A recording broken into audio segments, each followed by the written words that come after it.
jetzt mittlerweile mein dritter TÜV und alle 3 TÜV sind geschaltet gewesen. Und ich habe jetzt schon etwas gehört, mein TÜV hat eine Person gehabt, aber als Automatik. Und dann ist das Problem gewesen, wenn du in die Kurve fährst, dass er dann erst geschaltet hat und du jetzt in der Kurve bist. Das ist natürlich saugefährlich. Du weißt, jeder ist wahrscheinlich schon mal ein Automatikauto gefahren und ihr wisst, wenn ihr Vollgas gebt, dass er je nachdem braucht, bis er wirklich, er hat wirklich Verzögerung, bis er Gas gibt.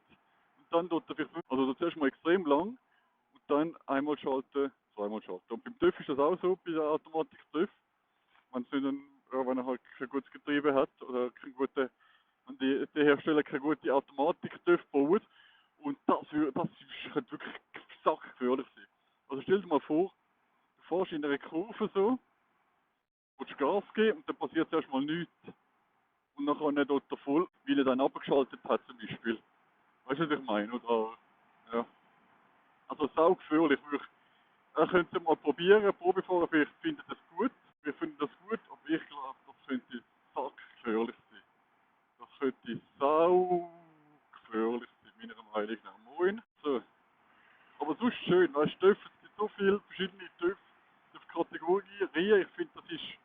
Ich habe früher, als ich mit TÜV angefangen habe, ich habe nur 2 Sachen gekannt.